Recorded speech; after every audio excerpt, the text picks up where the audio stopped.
یہ تو سب جانتے ہیں کہ جسم سے روح نکالنے کا کام اللہ تعالیٰ نے حضرت اسرائیل علیہ السلام کو دیا ہے۔ جب اللہ تعالیٰ نے اسرائیل علیہ السلام سے فرمایا کہ میں زمین پر ایک خلیفہ بناؤں گا اور اس کی جان نکالنے کا کام تجھ کو دوں گا، تو اسرائیل علیہ السلام نے معذرت کی اور کہا کہ یا رب، تیرے بندے مجھے اپنا دشمن سمجھیں گے اور مجھے گالیاں دیں گے۔ تو رب تعالیٰ نے فرمایا کہ تو غم نہ کر، میں سب کو ایسی بیماری دوں گا، ایسی بیماری میں مبتلا کر دوں گا کہ تیرا نام نہیں آئے گا، بیماری کا نام آئے گا کہ یہ شخص فلاں فلاں بیماری میں مر گیا۔ وہ بتاتے ہیں کہ جس کے اعمال جس طرح کے ہوتے ہیں، اللہ تعالیٰ اس طرح سے مجھے بتاتے ہیں کہ اس کی جان اس طرح سے نکالنی ہے۔ اگر بد ہوتا ہے تو تکلیف سے، اور اگر نیک ہوتا ہے تو نرمی سے آہستہ آہستہ کر کے نکالتا ہوں۔ مجھے باقاعدہ پرچہ دیا جاتا ہے کہ اس کی جان کس کس طرح نکالنی ہے۔ میں اپنے مریض کے پاس دن میں 2-3 بار جاتا ہوں۔ جب کوئی مرتا ہے تو ان کو بھی بہت دکھ ہوتا ہے اور وہ اس گھر کی چوکھٹ پر اپنا سر رکھ کر روتے ہیں اور کہتے ہیں کہ اس میں میرا کوئی قصور نہیں، یہ اللہ تعالیٰ کی مرضی سے ہوا ہے، لیکن کوئی ان کی آواز نہیں سن سکتا۔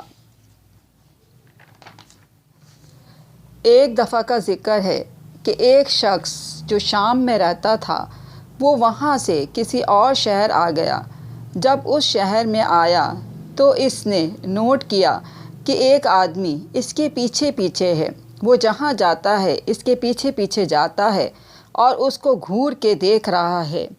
وہ شخص ایک مجلس میں چلا گیا اور وہاں پر عالم درس دے رہے تھے، تو وہ وہاں بیٹھ گیا اور اس نے درس دینے والے عالم سے کہا کہ میں جب سے اپنا شہر چھوڑ کے یہاں آیا ہوں، یہ سامنے جو شخص بیٹھا ہے یہ مجھے گھور رہا ہے اور بار بار جہاں بھی میں جاتا ہوں میرے پیچھے پیچھے آ جاتا ہے، یہ میرے پیچھے لگا ہوا ہے اور مجھے گھورتا رہتا ہے۔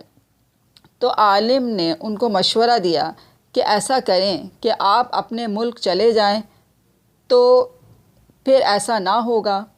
تو انہوں نے کہا ہاں ٹھیک ہے، میں ایسا ہی کروں گا، میں کل ہی اپنے ملک چلا جاؤں گا۔ جیسے ہی وہ اپنے ملک پہنچا تو حضرت اسرائیل علیہ السلام نے اس کی روح قبض کر لی۔ وہ جو شخص گھور رہا تھا وہ دراصل حضرت اسرائیل علیہ السلام تھے اور ان کو اس شخص کی روح قبض کرنی تھی، لیکن جہاں روح قبض کرنی تھی وہ وہاں سے دوسری جگہ چلا گیا۔ اللہ تعالیٰ نے سب کے پیٹ میں ایک مٹھی خاک کی ڈالی ہے کہ جس کی خاک جہاں کی ہوگی وہ وہیں پر ہی دفن ہوگا اور وہیں اس کی روح قبض ہوگی۔ یہ قصہ تھا حضرت اسرائیل علیہ السلام کا۔